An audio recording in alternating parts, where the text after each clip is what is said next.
Shalom, puji Tuhan. Pada hari ini kita akan masuk dalam renungan online, ibadah online. Mari sebelumnya kita satukan hati, kita tundukkan kepala dan berdoa.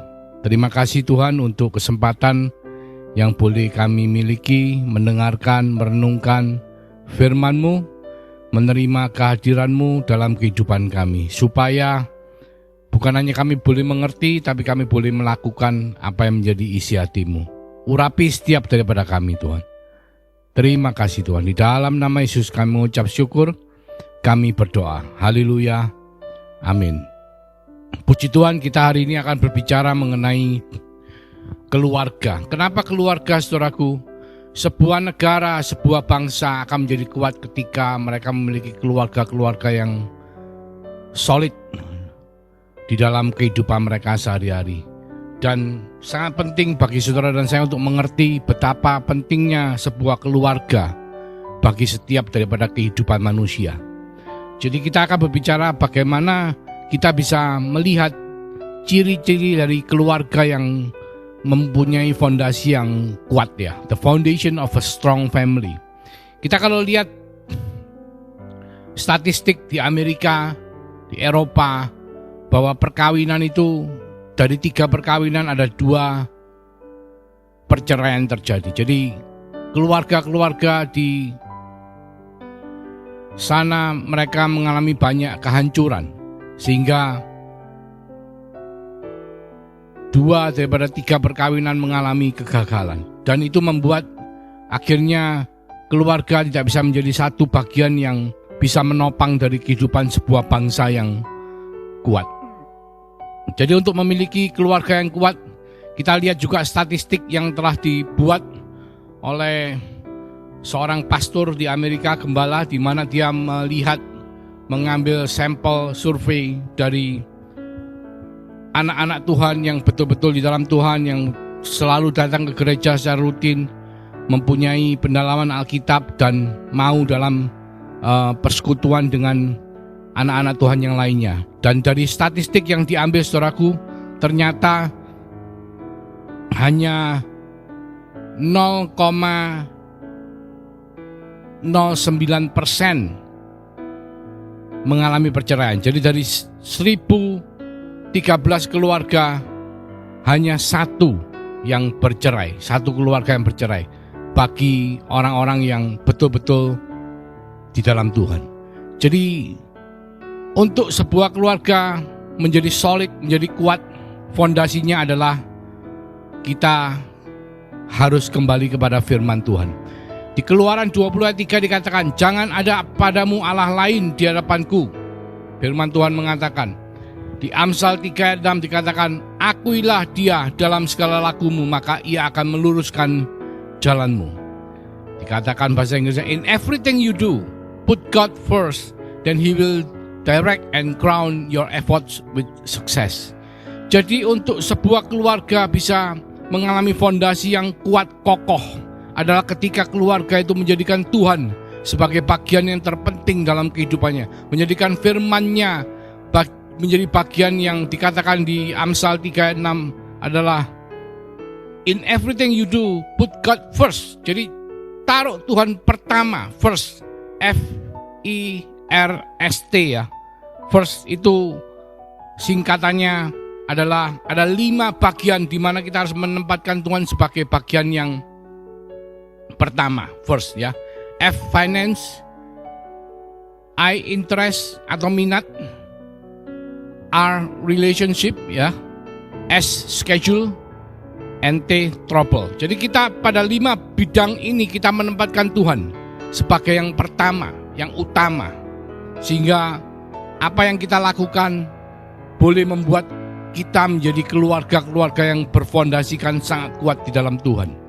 Yang pertama di Amsal 3 ayat 9-10. Firman Tuhan mengatakan, muliakanlah Tuhan dengan hartamu dan dengan hasil pertama dari segala penghasilanmu, maka lumbung-lumbungmu akan diisi penuh sampai melimpah-limpah, dan bejana pemerahanmu akan meluap dengan air buah anggurnya. Kita bicara mengenai buah sulung, saudaraku. Jadi keuangan, ketika kita menempatkan keuangan kita pada Tuhan, maka keluarga kita akan menjadi keluarga yang solid di dalam Tuhan. Karena uang bukanlah segala-galanya, saudaraku. Kita memang butuh uang, tapi uang bukanlah segala-galanya. Tapi ketika kita bisa memakai uang sebagai sarana kita untuk menyembah Tuhan, memuji Tuhan, memberikan buah sulung kita kepada Tuhan, seperti dikatakan di Amsal 3 ayat 9-10. Bahkan juga di 1 Korintus 16 ayat 1-2 dikatakan tentang pengumpulan uang bagi orang-orang kudus. Hendaklah kamu berbuat sesuai dengan petunjuk-petunjuk yang kuberikan kepada jemaat-jemaat di Galatia. Pada hari pertama dari tiap-tiap minggu, hendaklah kamu masing-masing sesuai dengan apa yang kamu peroleh, menyisihkan sesuatu dan menyimpannya di rumah, supaya jangan pengumpulan itu baru diadakan kalau aku datang. Jelas sekali Rasul Paulus mengingatkan kepada jemaat di Korintus supaya secara rutin melakukan persembahan kepada orang-orang kudus yang lainnya, berbuat baik, menabur, saudaraku, memberi. Tetapi ketika kita memberi, kita bukanlah memberi kepada manusia yang lainnya, tapi kita memberikan untuk Tuhan. Jadi keuangan kita pakai karena Tuhan sudah berjanji untuk memberkati saudara dan saya sebagai keturunan Abraham, untuk kita semua bisa menjadi berkat. Sehingga ketika kita diberkati, kita pakai berkat yang kita peroleh dari Tuhan untuk menjadi saluran berkat bagi orang lain. Dan saudaraku, beberapa saat yang lalu saya mendengar ada sebuah pengajaran dari seorang hamba Tuhan yang saya tidak mau menyebutkan namanya. Tetapi hamba Tuhan itu mengatakan bahwa ketika kita memiliki orang tua yang membutuhkan keuangan, yang belum punya kendaraan mobil, maka sudah seharusnya kita memberikan persembahan itu kepada orang tua kita terlebih dahulu sebelum kita memberikan persembahan itu kepada gereja. Adalah salah ketika kita memberikan persembahan itu kepada gereja tanpa kita memberikan kepada orang tua. Hal tersebut, saudaraku, saya mungkin agak kurang setuju ya. Karena kita memang firman Tuhan mengatakan kita harus menghormati orang tua kita. Tetapi kita menghormati orang tua kita bukan menggunakan uang, saudaraku. Kita menghormati orang tua kita menggunakan kasih perhatian kita. Tetapi kalau kita dikatakan kita harus melakukan persembahan kepada gereja, kita tidak bisa menghormati gereja kita dengan hanya menghormati dan tidak melakukan uang, tidak melakukan persembahan uang. Karena apa? Gereja butuh uang, saudaraku, untuk melakukan aktivitas pelayanan, untuk bisa punya program misi, untuk bisa mengemban amanat agung, untuk bisa membaptis, untuk bisa mengajar, untuk bisa pergi kepada bangsa-bangsa menjadikan mereka semua murid Kristus. Tetapi ketika kita menggunakan uang untuk menghormati orang tua kita, itu adalah sama seperti kalau kita sebagai orang tua kita menggunakan uang untuk mendidik anak kita. Sangat kurang tepat. Adalah lebih baik ketika kita menggunakan kasih untuk mendidik anak kita atau menggunakan kasih untuk menghormati orang tua kita. Karena kasih selalu disertai dengan segala sesuatu termasuk uang di dalamnya. Jadi keuangan, saudaraku, sangat penting untuk saudara dan saya menempatkannya pertama untuk kemuliaan Tuhan. Berikanlah persembahan apa yang menjadi bagian Tuhan, dan jangan sisihkan apa yang menjadi bagian Tuhan untuk kita pakai kepentingan kita sendiri. Karena uang bisa kita pakai sebagai sarana untuk memuliakan nama Tuhan. First, bagian pertama adalah finance, F, adalah untuk Tuhan. Yang kedua adalah interest atau kepentingan. Di 1 Korintus 10 ayat 31 dikatakan, aku menjawab, jika engkau makan atau jika engkau minum atau jika engkau melakukan sesuatu yang lain, lakukanlah semuanya itu untuk kemuliaan Tuhan. Jadi jelas sekali minat dan kepentingan kita dahulukan untuk Tuhan. Jadi ketika kita, semisal kita ingin membeli sesuatu yang sekiranya sangat tidak penting sekali untuk kehidupan kita, saudaraku, maka alangkah baiknya kita menanyakan kepada Tuhan terlebih dahulu. Beberapa tahun yang lalu ada satu kesaksian dari seorang hamba Tuhan, anak Tuhan yang merupakan seorang pengusaha sukses, saudaraku, di mana dia dengan segala kekayaannya dia ingin sekali memiliki mobil yang sangat mewah, dan dia sebelum membeli mobil itu dia berdoa kepada Tuhan. Tuhan, apakah saya boleh membeli mobil mewah ini, Tuhan? Dan Tuhan mengatakan, jangan kamu beli mobil itu. Memang kalau dinilai secara uang, nilainya miliaran. Cuman kalau dibandingkan dengan kekayaannya, nilai segitu tidak ada artinya, saudara. Tetapi karena dia taat kepada Tuhan, dia lebih mementingkan Tuhan daripada keinginan diri sendiri, maka dia tidak membeli mobil itu. Dan saudara tahu apa yang terjadi? Ternyata apa saudaraku? Ternyata tidak lama kemudian setelah hal tersebut dia doakan, ternyata ada banjir besar yang terjadi di Jakarta pada waktu. Dan beliau ini tinggal di Jakarta saudaraku. Dan kalau misalnya beliau itu membeli mobil mewah itu, maka mobil itu akan menjadi tenggelam dan semua menjadi hilang. Jadi ketika kita menempatkan Tuhan di atas segala kepentingan yang kita miliki, maka Tuhan akan mengatur segala langkah kita sehingga kita tidak akan mengalami kerugian, saudaraku. Di Efesus 5:19 dikatakan, dan berkata-katalah seorang kepada yang lain dalam mazmur, kidung puji-pujian dan nyanyian rohani, bernyanyi dan bersoraklah bagi Tuhan dengan segenap hati. Saudaraku, sangat penting sekali untuk selalu menempatkan Tuhan sebagai bagian yang terpenting dalam kehidupan saudara dan saya. Seringkali dalam kehidupan kita di dunia, saudaraku, kita tidak sadar, kita terlena, kita mengalami kenyamanan dan kita melupakan Tuhan. Kita menempatkan Tuhan sebagai yang nomor 2. Bahkan dalam keluarga pun, ketika kita memberhalakan keluarga kita, ketika kita memberhalakan segala sesuatu, maka kita cenderung untuk menempatkan Tuhan sebagai yang nomor 2. Tapi dalam hal ini Tuhan mengingatkan, taruhlah Tuhan sebagai yang nomor 1. Interest atau kepentingan kita haruslah nomor 1 kepada Tuhan daripada kepada yang lainnya. Yang ketiga, relationship atau hubungan. Jadi hubungan itu sangat mempengaruhi kehidupan saudara dan saya. Di Mazmur 1 ayat 1-3 dikatakan, janganlah kita berdiri di jalannya orang berdosa dan menurut nasihat orang dan duduk di kumpulan pencemooh dan duduk bersama-sama dengan orang-orang yang tidak baik, berkumpul bersama-sama dengan orang yang tidak baik, menuruti nasihat daripada orang yang tidak baik. Karena apa? Ketika kita berkumpul dengan orang-orang yang tidak baik, maka kita akan menjadi seperti mereka. Di Mazmur 115 ayat 8 dikatakan, seperti itulah jadinya orang-orang yang membuatnya dan semua orang yang percaya kepadanya. Karena apa, saudaraku? Karena saudara dan saya diciptakan segambar dan serupa dengan Tuhan. Kita memiliki akal budi, saudaraku. Kita akan menjadi seperti apa yang kita lihat. Kalau ketika Musa dipanggil oleh Tuhan untuk bercakap-cakap dengan Tuhan di dalam kemah pertemuan, maka Musa keluar dari kemah pertemuan, mukanya bersinar, saudaraku. Karena dia tertular kemuliaan Allah. Karena kemuliaan Allah ketika bergaul dengan Musa, maka Musa menjadi sedikit mirip seperti Allah. Demikian pula saudara dan saya, ketika kita bergaul dengan orang yang benar, kita akan menjadi orang yang benar. Ketika kita bergaul dengan orang yang tidak benar, maka orang yang tidak benar itu akan mempengaruhi kehidupan kita, sehingga kita bisa menjadi tidak benar juga, saudaraku. Oleh karena itu, ketika kita mempunyai hubungan, taruhlah Tuhan sebagai yang nomor 1, sehingga kita menuruti firman Tuhan dan kita tidak akan berkumpul dengan orang-orang yang tidak Tuhan inginkan. Di Amsal 27:19 dikatakan, seperti air mencerminkan wajah, demikianlah hati manusia mencerminkan manusia itu. Kita manusia itu sangat pandai untuk meniru segala sesuatu, saudara. Saudara kalau tahu ceritanya Tarsan itu ketika dia masih bayi, dia dipelihara oleh monyet dan dia bertingkah laku seperti monyet, saudaraku.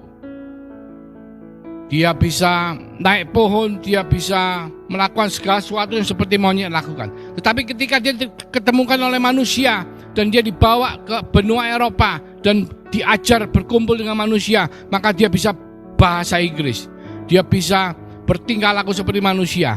Dia bisa melakukan semua yang manusia lakukan. Tapi kalau kita katakan kita punya anjing, meskipun anjing kita pelihara sekian puluh tahun, nggak mungkin anjing tersebut bisa berbahasa Indonesia. Karena apa?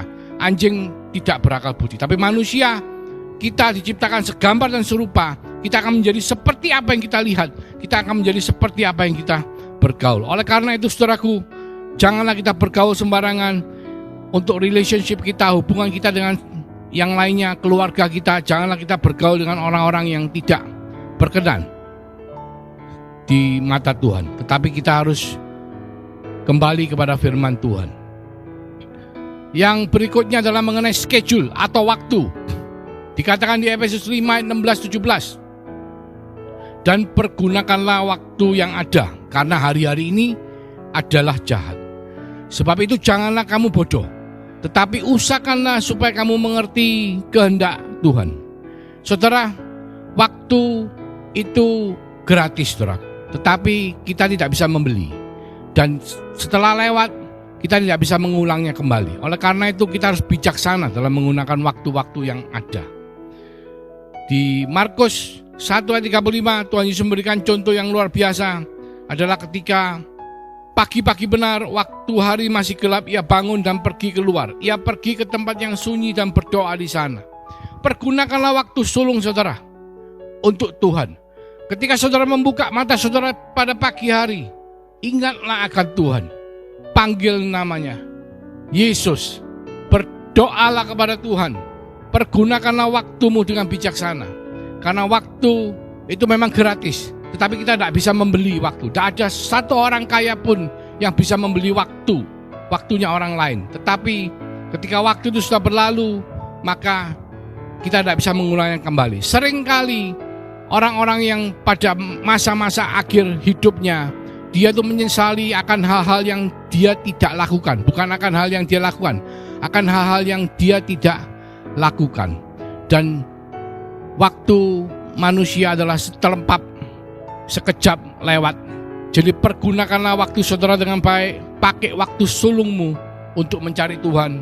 Dan pakailah waktu yang Tuhan berikan setiap hari untuk memuliakan nama Dia. Jadi scheduling, mengatur waktu kita untuk Tuhan, itu membuat keluarga kita bisa memiliki satu fondasi yang kuat di dalam Tuhan. Yang terakhir adalah trouble atau masalah. Ya, kita tahu hari-hari ini pandemi sedang berjalan. Banyak orang kalau tidak jaga protokol kesehatan, mereka bisa tertular. Bahkan ketika mereka mempunyai penyakit bawaan, mereka bisa mengalami side effect yang cukup berat ya. Banyak yang sampai harus masuk ke rumah sakit, banyak yang menderita, bahkan banyak mengalami fatalitas. Hari-hari ini saudaraku, banyak masalah terjadi karena pandemi COVID. Perekonomian menjadi lesu, banyak yang tutup, banyak yang diliburkan, sehingga banyak perusahaan mengalami kesulitan cash flow. Dan banyak orang-orang bahkan di PHK saudaraku, kehilangan pekerjaan. Jadi apa yang Tuhan katakan ketika kita mau memiliki keluarga yang kuat, fondasinya di dalam Tuhan adalah pada masa-masa kesesakan saudaraku, dikatakan di Mazmur 50 ayat 15, berserulah kepadaku pada waktu kesesakan. Aku akan meluputkan engkau dan engkau akan memuliakan aku, kata Tuhan. Jadi Tuhan ingin kita selalu mencari Dia. Bukan kita mencari manusia yang lainnya, bukan kita bergantung kepada orang lain, bukan kita mencari berhala, tanya ke dukun, tanya ke peramal, tanya ke orang-orang pintar, melihat hitung-hitungannya, orang-orang feng shui dan lain sebagainya. Tapi Tuhan ingin supaya berseru kepada Tuhan pada waktu kesesakan, karena Tuhan akan meluputkan saudara dan saya. Di Joshua 24 ayat 15 dikatakan, tapi jika kamu anggap tidak baik untuk beribadah kepada Tuhan, pilihlah pada hari ini kepada siapa kamu akan beribadah. Allah yang kepadanya nenek moyangmu beribadah di seberang sungai Efrat, atau Allah orang Amori yang negerinya kamu diamini. Tetapi aku dan seisi rumahku, kami akan beribadah kepada Tuhan. Joshua melakukan komitmen untuk selalu beribadah kepada Tuhan. Jadi demikian saudara dan saya, apapun kesulitan yang kita hadapi, percaya bahwa Dia akan, ketika kita berseru kepada Dia, maka Tuhan akan meluputkan kita, maka Tuhan akan memberikan kita jalan keluar. Maka kita harus selalu beribadah kepada Dia, bukannya kita malah menghindar daripada ibadah. Memang hari-hari ini saudaraku, ibadah tidaklah semudah pada waktu sebelum masa pandemi, karena banyak tempat ibadah masih belum boleh beribadah. Bahkan boleh pun mereka tidak bisa full kapasitas. Dan banyak orang menggunakan online, menggunakan streaming. Sehingga apa? Sehingga kalau kita tidak memiliki disiplin saudaraku, ketika tidak memiliki schedule untuk selalu mencari Tuhan dan beribadah kepada Tuhan, maka seringkali kita tidak melakukan ibadah kita dengan baik. Memang di dalam masa-masa seperti sekarang ini saudaraku, kita katakan masalah itu adalah merupakan satu ujian untuk saudara dan saya. Bagaimana kita bisa selalu tetap setia kepada Tuhan.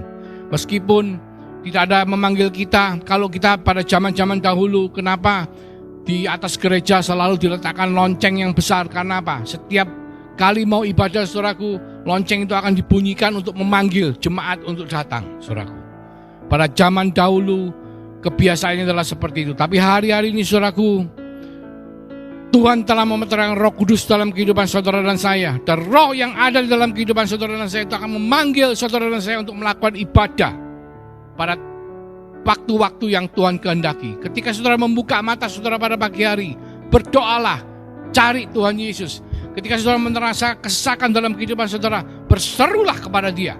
Maka Dia akan meluputkan kau dan kau akan memuliakan Tuhan. Di Matius 11 ayat 28 Tuhan mengatakan, marilah kepadaku semua yang letih lesu dan beban berat, aku akan memberikan kelegaan kepadamu. Jadi Tuhan mengatakan, ketika engkau mengalami keletihan, ketika engkau mengalami kelesuan, jangan cari jalan lainnya, hanya cari satu jalan. Karena hanya Yesus satu-satunya jalan, tidak ada jalan lain. Ketika kita mencari Yesus dan menemukan jalan itu, maka Tuhan akan memberikan kelegaan kepada saudara dan saya. Dan itu adalah first, F, finance, keuangan.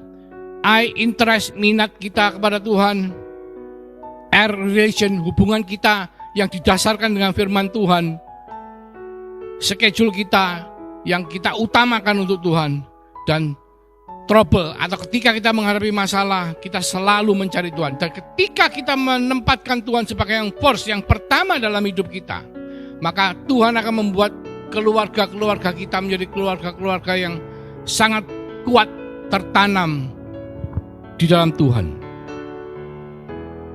Karena Tuhan mengatakan, setiap orang yang mendengar perkataanku ini dan melakukannya, ia sama dengan orang yang bijaksana, yang mendirikan rumahnya di atas batu. Kemudian turunlah hujan dan datanglah banjir. Lalu angin melanda rumah itu, tetapi rumah itu tidak rubuh sebab didirikan di atas batu. Ketika kita mendasarkan kehidupan kita, keluarga kita, yang utama adalah di dalam Tuhan, maka rumah kita, keluarga kita berfondasikan batu karang yang teguh. Dan ketika ada masa-masa kesulitan seperti hari-hari ini, maka kita akan tetap kokoh di dalam Tuhan. Mari kita berdoa. Terima kasih Tuhan Yesus, mengingatkan setiap daripada kita sebagai keluarga-keluarga yang Kau percaya